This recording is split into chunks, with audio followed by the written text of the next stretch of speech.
I'm having my morning coffee. I know it's 1:00, but thank God. I said to Heather, I couldn't get out of bed yesterday. Thank God you told me it was the vaccine. I had an excuse to be in bed. I thought, what is going on if I just flipped? Now I'm just so old, I don't get out of bed. Like people call me the Energizer Bunny, and now I can't move. So I had the excuse, and I slept in late, and here's my coffee. We're better together with Ann and Heather. Hi, everybody. We're so excited to have a show for you today with Shannon and Nestor Carbonell, two of the nicest people, and they are so incredibly honest with us today. I think that sometimes people wonder when they see somebody on TV, they're like, I wonder what they're like in real life. And I just got to say, so fucking nice. They are good people. Two of the most genuine people, and also in Hollywood, how difficult it is to stay together, how you stay together, and the support that it takes when you're going through something difficult as a couple, especially with working actors when you're away and you have to come back and you're raising a family and making choices about what your career is going to be and the sacrifices that you make. And this is just a really, really interesting, truthful, deep, a deeper conversation than we often have on Better Together, and so worth listening to about commitment to yourself and what it is to fill yourself when you're going through hardships and find your way back. Listen on today's episode. Hi, everybody. Welcome to Better Together with Ann and Heather. We have a couple today that are going to just blow your minds. I think in the little bit of research I have done and in the sharing that Heather and I have had, this is really a couple that we talk about that kind of personifies what Better Together is. And I think... I don't know, and I just want to say congratulations. You are a Hollywood couple who has survived Hollywood, survived the ups and lows and ins and outs and ups and downs, and are still together. And that is a celebration that we're going to have on Better Together today about how you managed to keep your marriage together. Heather, take it away.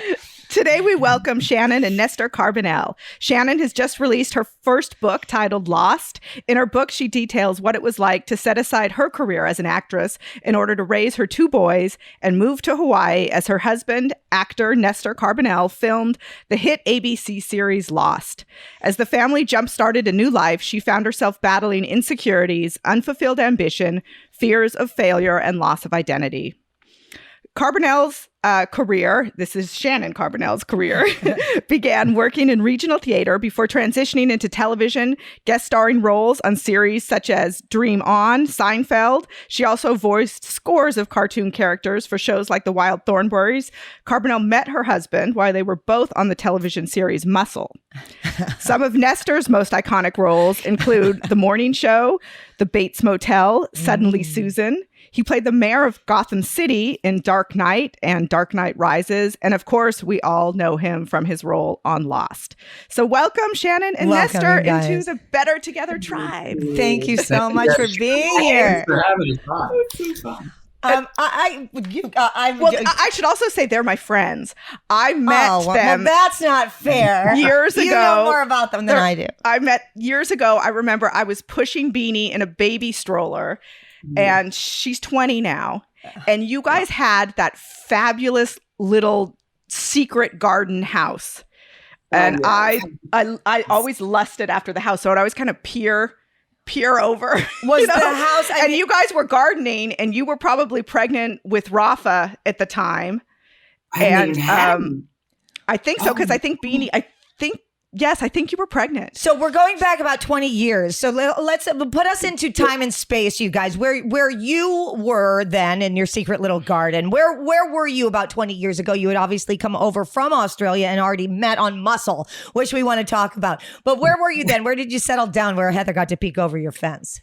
Well, we were... I know I met you, right? We must have met that day. Yes. Day? Me? Yes. I mean, and the only in fairness to you, the only reason I remember is because I just loved that house so much. And I just, it was such a great house. And that was a special time.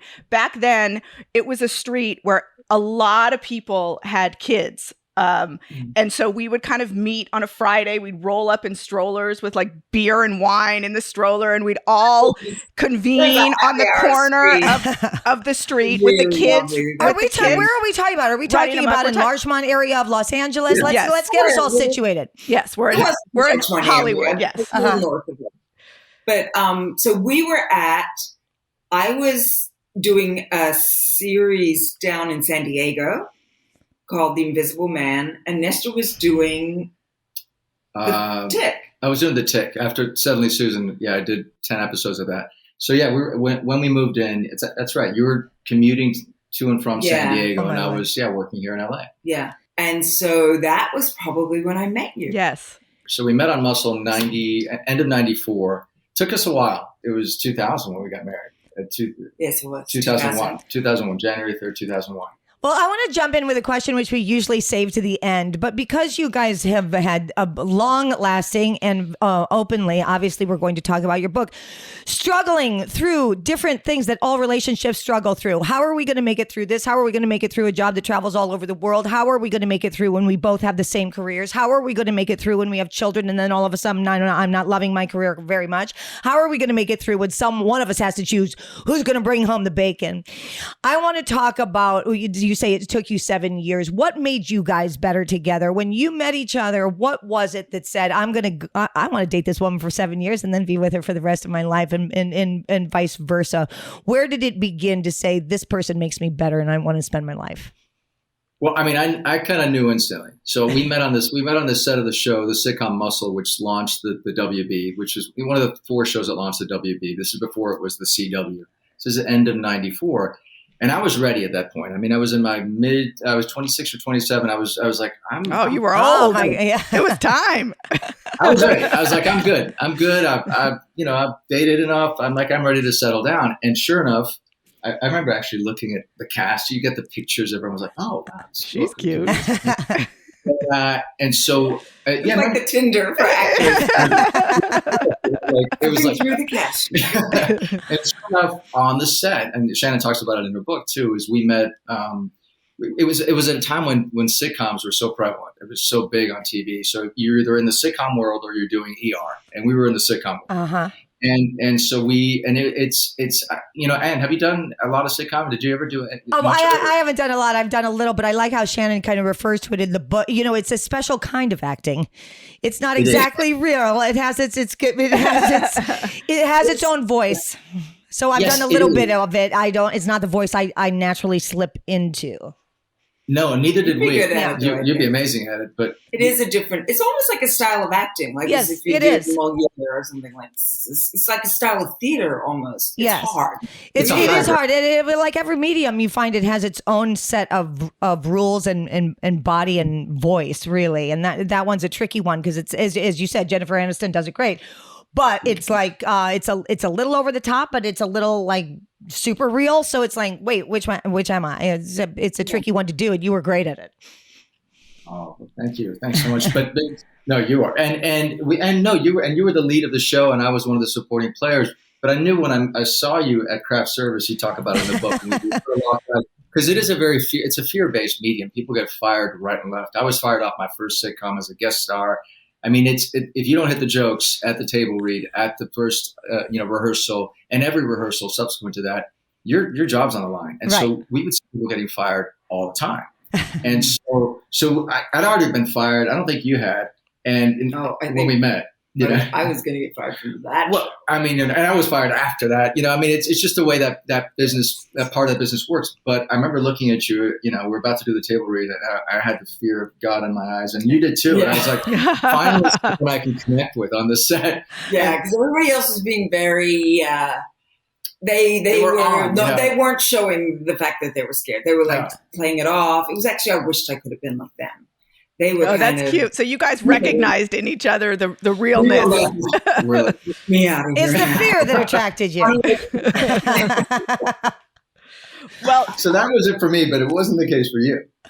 No, not at the time. I think my fear was just too overwhelming. Yeah. And when did you first recognize Nestor as a person that you wanted to have, kisses with? when he touched me. There you go. You can tell us. No, I'm not. Yeah. Was that also at the craft service table?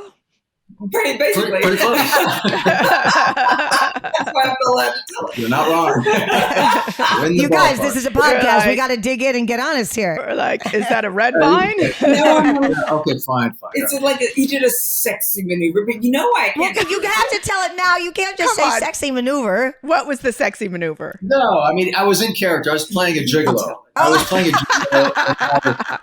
I was with an Italian gigolo. It's supposed to be Soap, but in a gym. Remember Soap? I don't know if you Yeah, remember I that do show, remember Soap. it. Yeah. There's some people who did Soap. It was with Thomas, and they were doing Soap in a gym. Very high satire, very broad.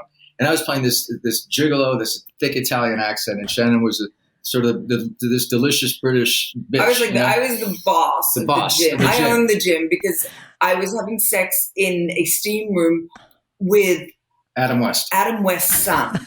Yes. And he caught us, and he had a heart attack and died. So then I ran the gym. And Adam West was your husband. Oh my gosh. Yeah.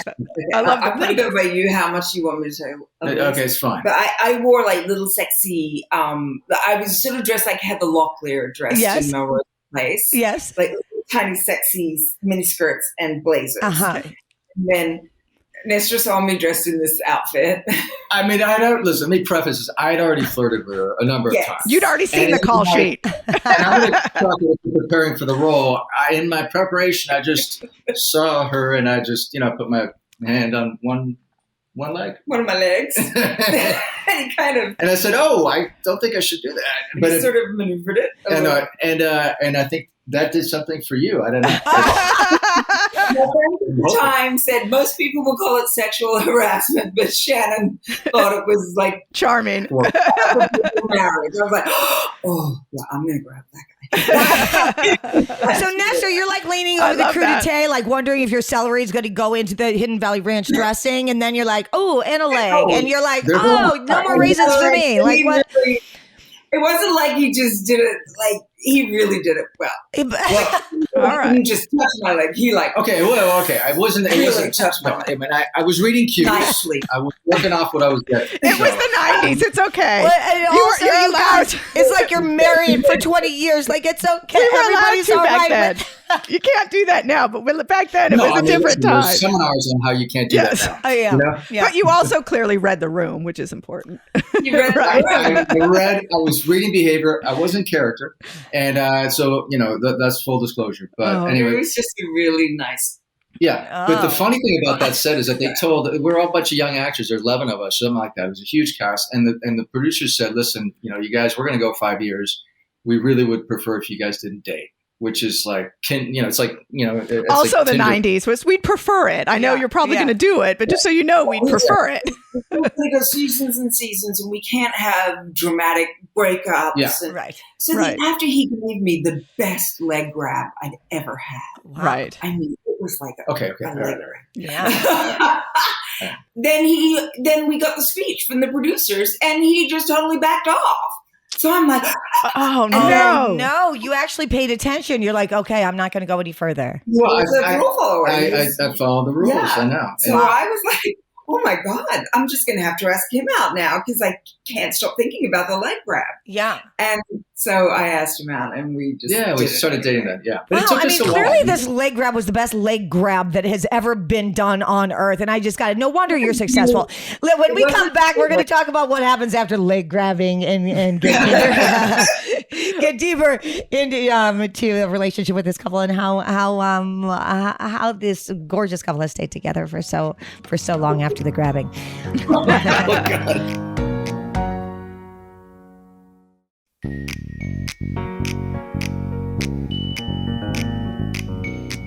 And we're back. I want to get in, before we get into the book, I want to get into a little bit of Shannon, your history on how you came to the States. Because I know when people see the premise of the book and that you went to Hawaii with your husband who was filming Lost, it doesn't sound terrible and horrible, right? Because you're going to Hawaii. But what I want people listening to understand is all the work that you had put into your career up until that point, because I think that backstory is important to know.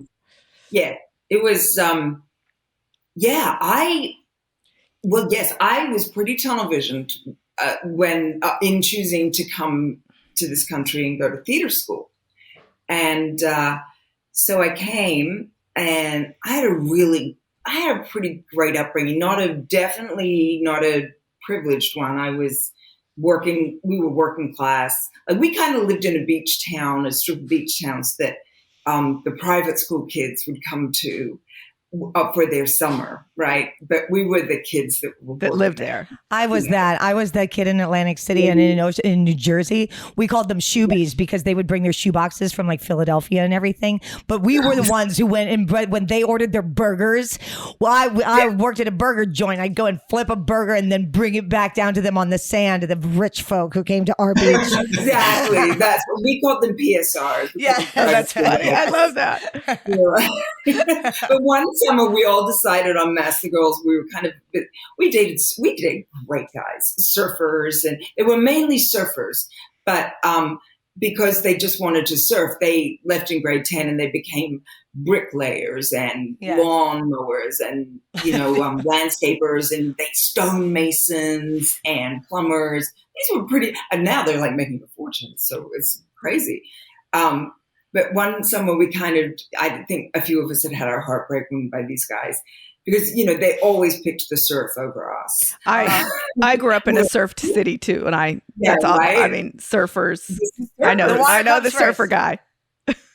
Actually, they became some of the best surfers in the world. Yeah. Wow. These were world-class surfers.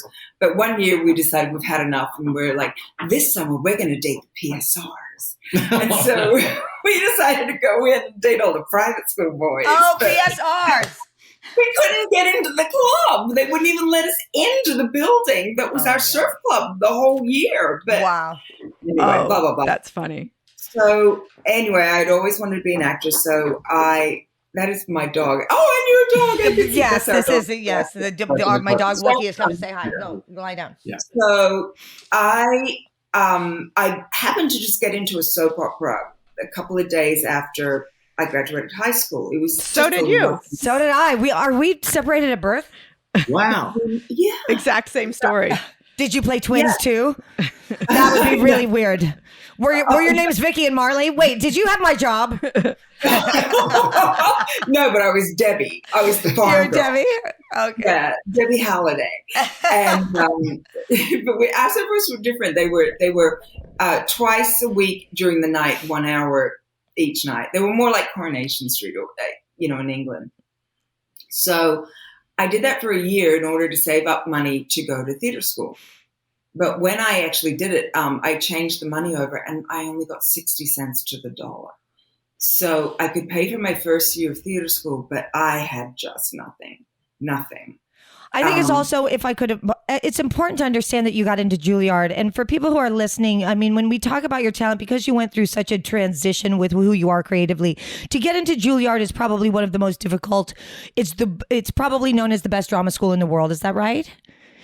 Yeah, but I couldn't go. So you couldn't get into it because you didn't have the money to do it. And I think that right there, kind of starting off part of the choices, the difficult choices that you've made along the way. And that must have been devastating to you to not be able to go to Juilliard. Yeah, it was hard.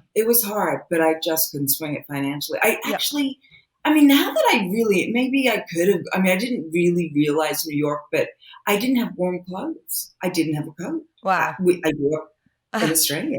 I was like, I didn't know how I'm going to do this. And there was no dorm there. So I couldn't afford the accommodation. Right. And so but I got into Cal Arts, and that was much more doable. They had dorms, and I could afford to live there and stuff. It was hard. That's all. That has more haunted me a little bit after the fact, because then I made a lot of good friends doing summer theater who were at Juilliard, and I just saw the doors opening for them. Darn. But anyway, so I came with like 4 suitcases and nothing else, and a guitar. Usually people say I came with a backpack and a guitar. You're like, I came with 4 suitcases. At least you got your clothes. Yeah. You're like, I came with 13 suitcases and my guitar on my back. Really good compliment. Very Honestly, nice. one suitcase held a quilt that my mom made for Oh, me. All little squares of different parts of Australia, so I wouldn't forget. I mean, oh. so funny. So it's But, only 3 bags of clothes. Yeah, really. 3 bags of clothes, a quilt, and a guitar. Sounds like it sounds like a car game. I Okay, know, let's right? get to it. Okay, so here you come. You're at Cal Arts. Yes. So I get out of the Cal Arts, and I had 4 pretty lonely years because I just couldn't afford to do anything. You know, my friends would all go out to dinner. I didn't have any money. I couldn't do it. I had to work jobs at Cal Arts, and then graduated, and that's where I just loved life after graduating because I started to work, and I met Nestor eventually, and it was great. It was great. All the hard work paid off. But before you worked, I mean, Shannon had 20, 30 waitressing jobs? 25 waitressing 25 jobs. waitressing jobs. So you were good at it. Yes, really good. I became good at better than Nestor. He got fired I after got 1 fired. year. I get fired a lot. But Shannon, you were Minnie Mouse at a party. I mean, you had like every other job. You used to clean houses. So I mean, Shannon really put in all of. When I met her, I mean, I saw a very dedicated actress, and I knew the sacrifices you'd made. To become an actress, leaving Australia. Shannon couldn't even get home for Christmas the first year, so she couldn't afford to. So I mean, I knew what you'd been through. So when I met you, acting was everything. Yeah. So when almost too much. Yeah, perhaps. Yeah. But so when you in the book is all about sort of giving up on that dream. When it made that decision to give it up even that much more powerful, given the lengths that you've gone to come over here and all the sacrifices you made and the fact you had no resources. Yeah. So then what happened? Oh, sorry. Do you want to? No. I'm just there's a lot of years in between the time where you were working and doing the sitcom and meeting, being a young couple, and the decision to go years later. And I'm wondering if that decision, I know a little bit about it because I've read about it, but what the decision to give something up like acting, I'm always trying to get away from acting. I mean, me personally, I'm like, oh my God, can't we just do a reality show? Like, I'm so sick of people dressing me up and putting me down the conveyor belt of like, oh, she's going to makeup, clothes, it's good. That was spit me out on a set and I spit out lines and then I go start the cycle all over again. And so for me, I think I've always had the opposite relationship that you've had with acting. Like, please, could somebody tell me that I could be doing something else? And I think yours was different. And I want to hear about that because that's inspiring to me because people still want me to be an actor. So I want to know why I should still be an actor. Well, I've got to tell you something, though. And I was going to tell you somewhere in this podcast. I actually don't think that's what you do. I think you are a gifted actress. And I wouldn't say this to everybody. And then I thought, because I was thinking, why do I think she's so good? And I've always said that you're good. Yeah, I'm like, she's a good actress, though. Yeah. No. However, I'm interested. Not everybody has you on their podcast either, but go ahead. Tell me like I'm singular. You're just very good. And to really know an actress is to watch a series that you've been on. And I watched Hung. Oh, thank you. And you don't just spit out the lines. You come from acting, and it's very refreshing because you come from acting. I think this is sort of the way Nestor did, and I actually think the way I did. I wasn't like you though. You come from it from different places. You come from it. Your choices are not made from I'm hurt, I'm this. You come from it in very complicated ways, and there's very few actresses that do that. That's very nice to hear. Thank you so much. That's a beautiful compliment. And it's very insightful because you're right. She thinks about the character in ways that deeply, which you talk about in your book, I think too, that you would, and it reminded me of Anne. You would take a character and write about the character. Well, I feel like I've written my character's backstory. Like in the beginning, I started doing theater, and then I would write tons of backstory. Like I was doing regional theater, but I got to play like Nina in The Seagull, and I did Hilda in The Master Builder. These really good roles. So, but the only way I could find a way into my character was writing. I had a really strong brain kind of gut connection and through the pen. And so I would write tons and tons of backstory that had to do with the lines that she was saying and just what to fill. But you see the irony in that now with the book. That's what it sort of made it a natural transition for me. But I just want to go back to you, Anne. And, I see it with Vera, Farmiga. There's not many of you. Don't quit. Because you don't come at it. You come at it from a really human place. And humans don't act. Humans come at things from such strange places. And you're willing to go there. And I'm one of them. No, you let your crazy free. But not many people do.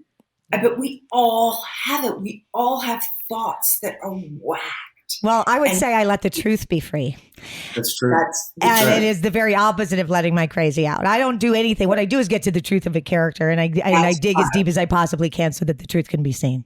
I mean, I've never said that before, but that's what it is. It's not making odd choices. And I'm saying this for actors who listen to this, and I appreciate what you've said about me, but to clarify, because it's never been said before, what I do is tell the truth. And each character has their own truth that relates then to a commonality, which is the pool of consciousness that I dive into as a person. And that is, and it flows through me as a character. It's just deciding which character that is that connects to that consciousness. And for people who think that acting is about, oh my God, I can go and pretend over here. The fact of the matter is, if lying could be good acting, then my ex would be a famous actor. So right now, I'm just going to say to anybody who's listening, it's getting to the truth. Nestor, would you agree with that? And Shannon, I know you agree with that because I know I've listened to you and I know what you talk about. Would you agree with that? Though I don't think many people have heard that as actors, but would you agree with that as being the truth? That is the challenge, is being truthful. It's living truthfully under imaginary circumstances. That's what we that's how I was trained. I was trained Meisner, but there's many different techniques. But it really is that you're being truthful under these constraints, right. And within the life of this character, which is you, and it's always it's always within you. It's a piece of you that you're bringing to the role. Mm-hmm. So it's not something foreign. It's always coming from you, truthfully, whatever that is, because we all have it in us to have a whole spectrum of emotions and thoughts and horrible things and great things. And it's just drawing from that piece of you for that particular role, but it's always the truth. You always want to get at the truth. Otherwise it rings false. I didn't mean also that you're just that, because I've watching somebody in a series too, you watch them, the character go up and say, I want a piece of bread, blah, blah. You do that too. But what I'm saying is that also it's, when you get to do plays and stuff, the classics, the characters are all going there. When you do TV, you can get away with just mouth talking. And you can. That's simple realities, like you could sort of, there's a lot of that, as we all know on a series where it's just like, people wanting to sound real as opposed to being truthful. Yes, sounding real. That's how most actors are acting now. This is turning into a masterclass of acting. Younger generation. No, let's get back. You're right. Let us return. What have to do with quitting then? And so what happened for us is then I had my first baby, and I was we were really driven as actors. And so it wasn't as though while I was having Rafa, I had every intention of going back. I was going to go back and act. That was it for me. But then I had him, and I think also I was really weary of rejection. I couldn't. Nestor was getting to that place of where it was just, he would be going straight to the last stage of auditioning, if not getting offers, where I wasn't at that stage. I wasn't going through casting agents, but I was still at the 4-prong stage of auditioning. And it was just getting exhausting. And I didn't realize it till I had Rafa, that it was the break from being in that place was very, there was a lightness that came back to me in a way. Well, And also so- when you're having a child, I mean, I think things shift when you have a child, if I'm speaking for myself, but when you are giving life literally every day to a tiny little baby infant who needs everything from you, and then you're thinking, oh, I got to go meet a casting director and talk about how I chew gum, you know, whatever, or play, or I'm going to play, you know, another Dick, Jane, or Mary. You're like, I'm giving life over here. Like, and this life needs me. And a callback loses its flavor of the intimacy that you share with yourself as an actor. Part of that process is the relationship. Oh, I'm going to do another one. How can I do it better? What can I give more on this third callback than I gave on the first one? And that relationship is your priority relationship. When you have a child, your priority relationship is I need to make this kid be able to live tomorrow. And third relationship callback doesn't really have its same sparkle. I would, and I think you can apply that to any job, not just acting. 100%. I think that now all of a sudden there's something that you have to give up for. Right. Right. You have to make you're forced to make a choice, like what's more important, especially if you're a working acting mom. There's certain careers that it's even more difficult to step away, and acting is one of those. I think acting it's nearly is one impossible. because you're giving up your There's life. no choice. predictability. Yes. There's right. When you're gone, you are gone. When you're there, you're there. But when you're gone, you're gone. And was it's that a part, very difficult. Yes. Was that a part of it too? I mean, for Yes. both of you, because you now have a child, and no matter what, actors, I don't think people understand this, but acting doesn't happen in LA anymore. You don't get hired for a job and then you go down the street to Paramount Studios. It's very rare. I just did a show, like, thank God it was at Warner Brothers. Very few shows shoot here. So if you're going to do a job and you're a mom, you not only have to think about if the baby is going to come with you, how long you're going to be in Georgia or the South, or they're going to fly you to Israel. You don't know. And I think must have been a huge part of your decision making. It was a huge part, because you're right, everything has left LA. But the other part you're right about too is the feeling part. It wasn't like I didn't have my drive. I did. I had it intellectually, but I felt impotent. Huh. Like I just couldn't get it up for it. Wow. But I had all this like back. I had like conditioned myself. It's part of your DNA to want that. And then when you actually realize maybe I don't. Maybe my DNA came out in a baby that I nurtured for 9 months. That's a lot of DNA in a life form. I want to get to Hawaii when we come back. Let's take a quick break and let's talk about Hawaii. Hawaii.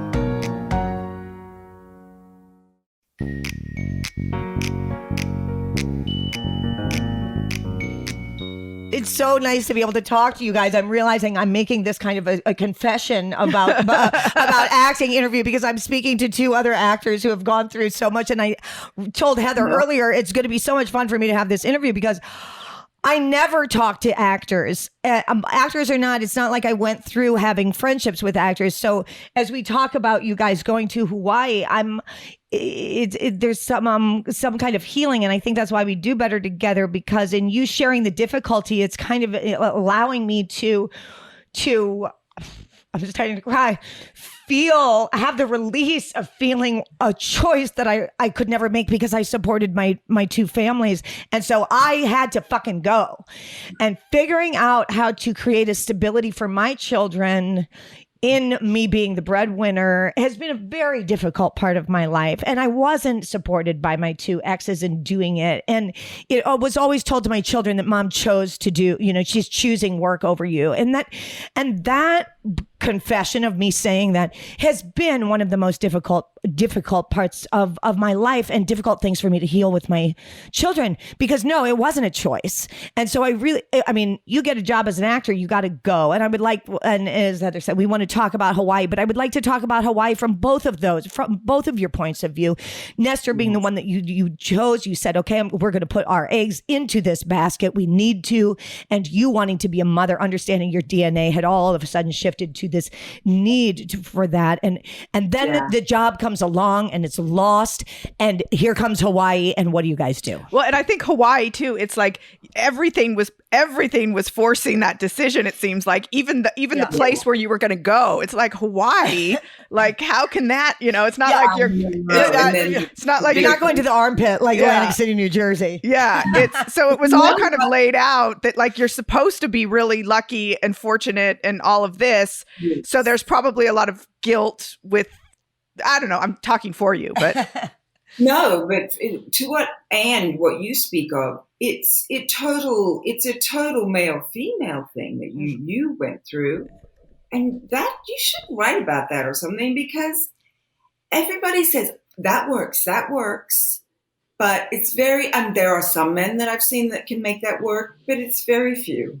You mean the stay-at-home dad? And the resentment and and you're right. You had to do it. But thank God you did it, because like I said, I do believe there are very few of you out there. But in speaking to that moment, and I think this is something that all our listeners, but also don't get to see, because just like Heather was saying, you say to anybody like, oh yeah, well my husband's, got hired on a TV show and it's like the number one on ABC, and oh my God, and it's called Lost, and we're going to go. And I am not sure if I want to go to Hawaii. People think that this is some kind of dreamland of what it means to be even a working actor, because what they see is the finished product. And that looks like, wow, what fun to be that actor. You go through mud and sludge and not only is your family being torn apart, also your life is 17 hours a day spent on a set. And in Lost, although it looks in the 48 minutes that it airs on television, like, wow, that's really fancy. You spend 9 days in the jungle trying to figure that out, which isn't its own cup of tea either. By the way, as a stay-at-home mom for many years, I can also say, has anybody ever been in a house alone with 2 kids with no spouse there? Yeah, okay. Sucks. Let's talk about that. There's some fun moments, but for the most part, it's monotonous. It's hard. It's just. I remember staying, and I thought like, oh, this isn't what I thought it was. This is a lot harder than I thought it was going to be, Yeah. And just when it got easier, that's when I had to go back to work because the Great Recession hit, and we didn't have enough money to support the family. And I was resentful that I couldn't. I was kind of the opposite. I was resentful that I couldn't stay home with the kids because that's where I wanted to be there, but I had to recalculate and rejigger, and it's fine now. But it was hard then for me. There was a flip side of what she was doing. Yes. But anyways, I'm just saying that staying home with kids is hard AF. Yes. People forget about that. Yes. I even forget as I get older and farther away from those times when they were little.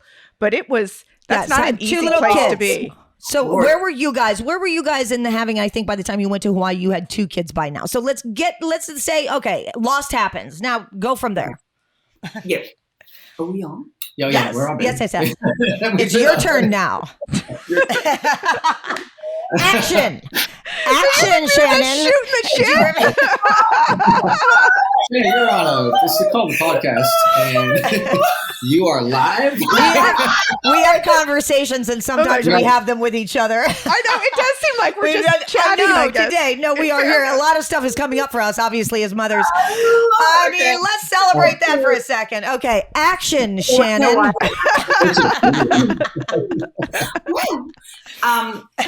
So when we went to go to Lost, just before when I quit, when I made the decision to leave, it was part of all this blah blah blah. I did a show in the first few years of Rafa's life, and it's the same thing. Just everything lost its shimmer, shine, blah, blah. Then I had Marco, and the same thing as you, Heather. It was like momming is hard. And nobody tells you it is monotonous. Yes. It is labor intensive. It is repetitive, and you are often alone. Yes. Friday nights on Bronson. Yeah, that was. I mean, that was the interaction I had back then. Right. And so I found as soon as I quit, I'm not joking. Just almost immediately after walking out of my manager's office, it was like. Something within me, like a hole formed. It was like, And then it was like my self-identity was gone. Right. I felt like a loser. I felt like, there she goes, another actor bit the dust. She's just rolling down the... Yeah. Or when people say, what do you do? You're like, well, I used to do this. You know, Yeah, I hated that question when I was on Wow. stage. They're like, so what do you do? I'm like, And I felt like I would just say to Nestor, I'm nothing. I'm nothing. Oh God. It's a terrible conversation to have with yourself. Oh my God. How old were you then, if you don't mind us having a timeline? I was about, 34. Wow. 34, 35. Yeah. And I knew it was a horrible thing. And I knew I wasn't nothing too. I knew it. Yeah. I knew what I was doing was because there was such rewarding times in my child too. And I knew the privilege I had. I knew I was being a brat. I knew other women can't have children. I knew other women have to work. I knew we were putting our kids in private school. I mean, it was going to be much harder. But I have all this privilege around me. And so I hated myself too. It was like all of a sudden, any kind of self-work I'd ever done just left. Wow. And I also knew Nestor was doing the right thing. I knew we put our eggs in the right basket. Nestor, what was your, first of all, involvement? I mean, in losing identity, obviously it's difficult to share yourself. What was your how did that work out in your personal relationship, if you wouldn't mind sharing? I think that's a difficult moment to begin. No, absolutely. And I'm so proud of Shannon she bears her soul, as you guys know. It's very, very refreshing. That's part of what we talk about on Better Together. Being honest helps us through our own difficulties. Before you answer, I do want to say, I finished that book at like 1 a.m. and I swear I looked at that book and I said out loud to myself, well done, girl. Like I just had this feeling. I just right on, sister. Yeah. Because it was not only a fantastic book, and I hope people read it, but the message that you opened up about was just so important. So I just wanted to make sure I said that.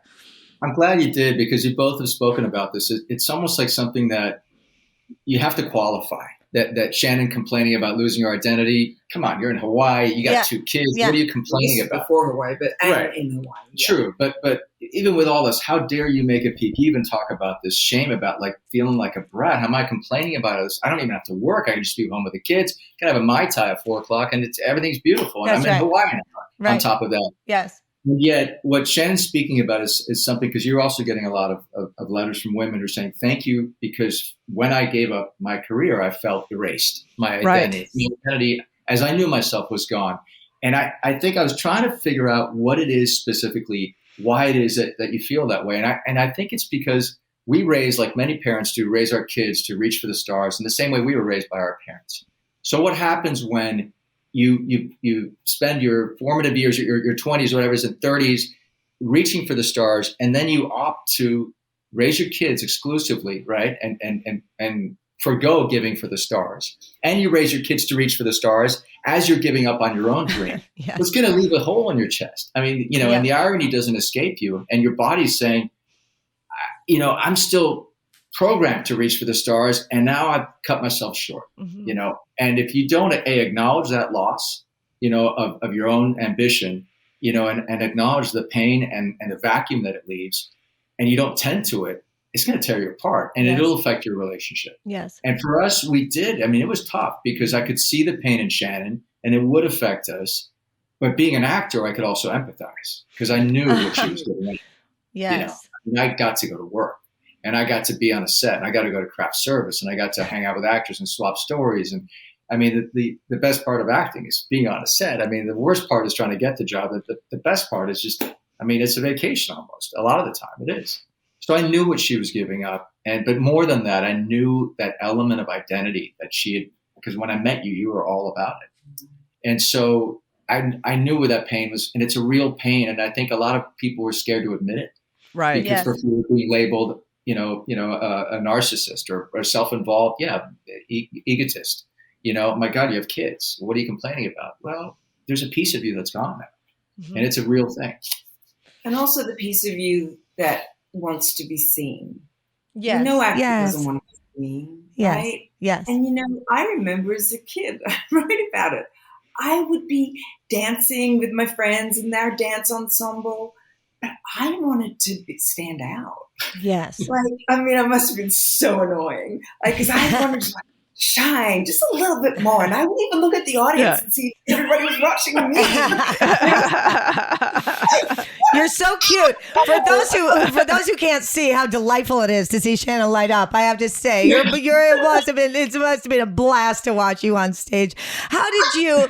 Because it's so sweet, and obviously the light has come back into that. How did you feel that? I think we know, but how did that light come back and shine its way through and into your soul hole and get to be if that sounds a little bit dirty, forgive me or not, but what finally came in, because obviously part of your book is there to share that you can fill yourself back up, and when did that happen and how? Well, it really, I mean, Nestor's a big part, obviously, because I think just having the same career, you talk. We just talked a lot. But it was really Hawaii where it all began. And it was, I really think it's like the bump away from Hollywood. It's just like this, oh, I'm somewhere else. And then you're somewhere and you can look back, So just that bump alone. Perspective. The perspective.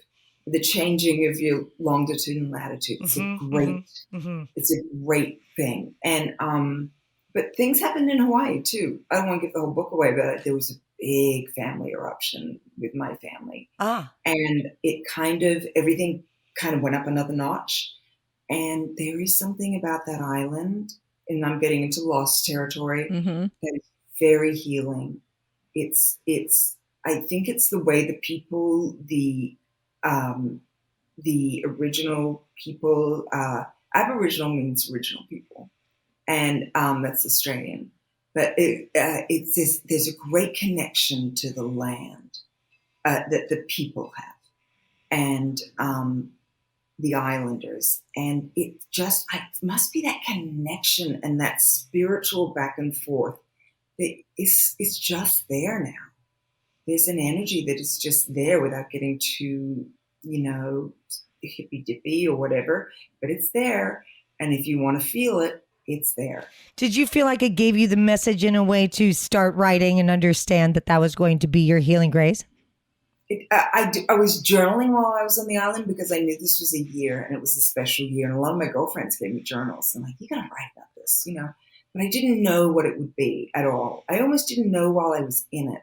It's so funny. I've been listening to podcasts, and I found this podcast called A Bit of Optimism. Have you heard that one? It's great. And this is just by listening to him. There was a chapter in my book. There's a chapter where it was people too who are on the island. I had an interaction with a woman at Long's drugstore. You remember that?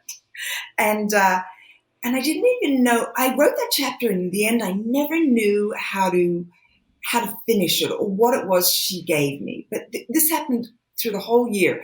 People, friends, just little interactions gave me things that I knew were healing me, but I didn't know why. Anyway, I listened to this podcast, and there was a woman he was interviewing, and she's a deadhead. And she goes around and follows the Grateful Dead, but she's also an amazing journalist. But she was talking about being a deadhead, and she started to call it micro-love.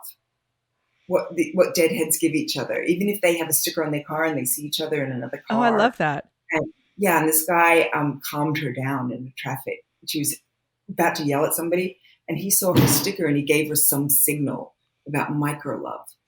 And I was like, that's what she gave me. That's fantastic. And all that micro love that That's what we're trying to do on the show is give micro love. Yeah. Yes. I was thinking a little more macro, but whatever.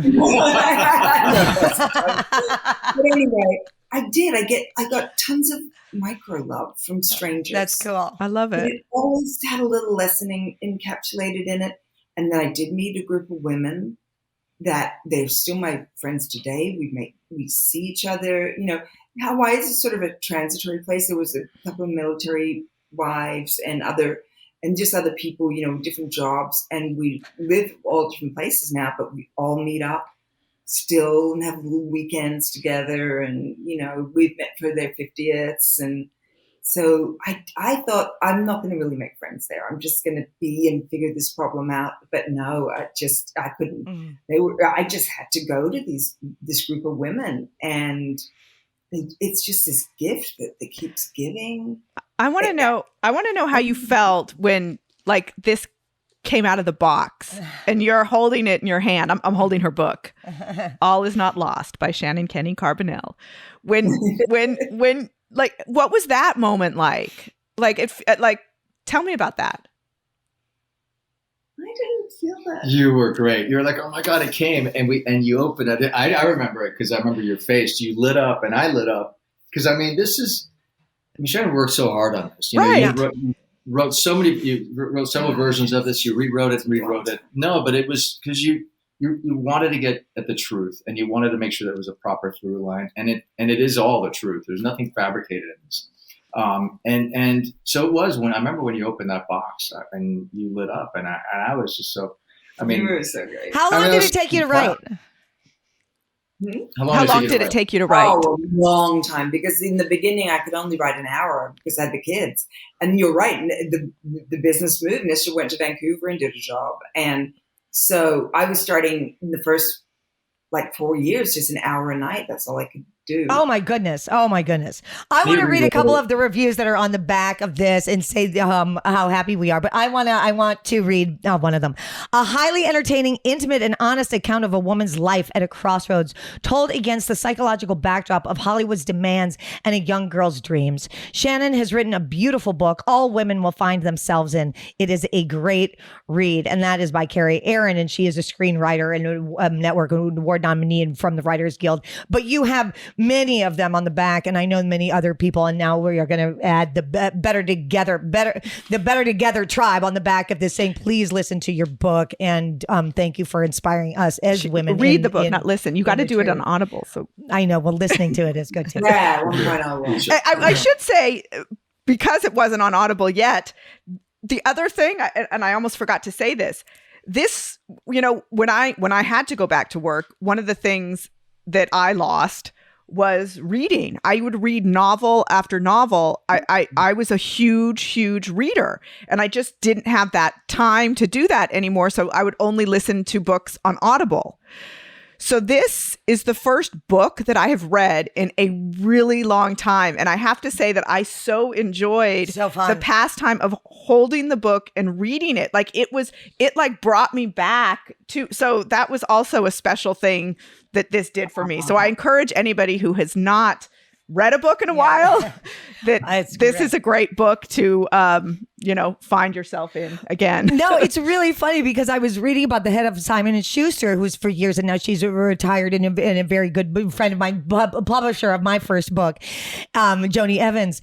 And I was reading because in this change of the world, nobody is actually picking up a book. If you can imagine that publishers are going basically out of business in terms of what it is to print a book. When we ask for Call Me Crazy, they don't have any books around anymore. And this pleasure, this old school pleasure, keep it alive. Yes, I really believe that. But also make an Audible because I want to sum this up and say how grateful we are to have you guys here today. But I think it's also kind of an example. We like to talk about how we put what it is that Better Together is putting into action, and live as living in loving kindness. If it could be an action of what it is to be bettering ourselves together. But Heather always has said that the more difficult choice is the one that's probably the one that you should be making. And when we're talking to our kids about whatever choice is in front of us, of course, we have a million a day. But the one that confronts us that is the most difficult, most likely leads, the more difficult choice most likely leads to the light in the center of us. And I feel like this is the story of that, the difficulty that you went through, giving up something that you knew was the right thing to do, put a hole in your heart, put you with your husband and your family in a life-changing year, was the year that birthed this incredible book, All Is Not Lost, that is helping all of us. So I want to say congratulations and thank you for making the difficult choice and for sharing it with us on Better Together. And until next time, everybody, live in loving kindness. And don't be a dick. We're better together with Ann and Heather.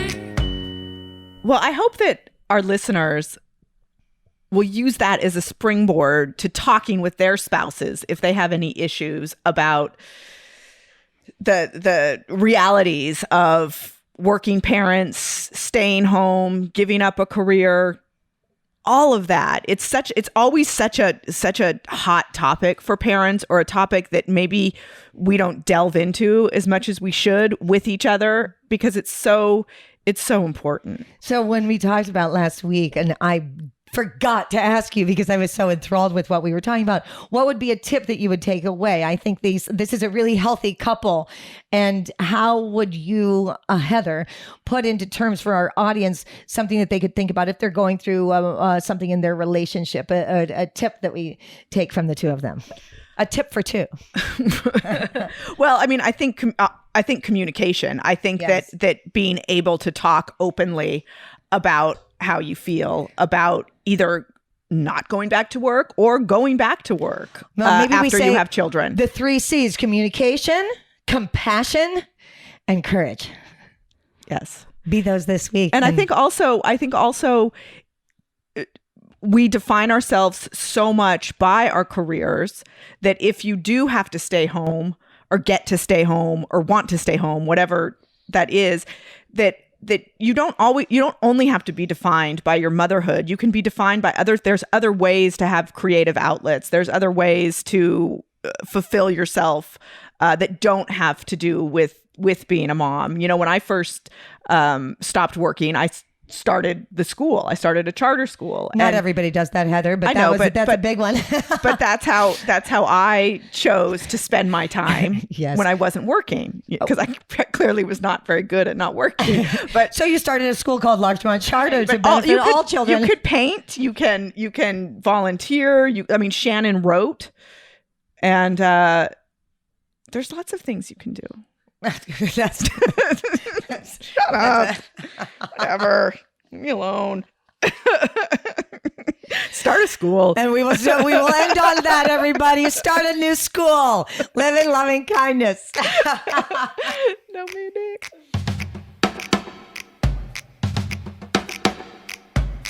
And a big thanks to our Better Together team. That's Ryan Tillotson, Sebastian Alcala. And you, Elizabeth Keener. Oh, thanks, Ryan. And of course, Ann and Heather. We're better together with Ann and Heather. Straw Hut Media.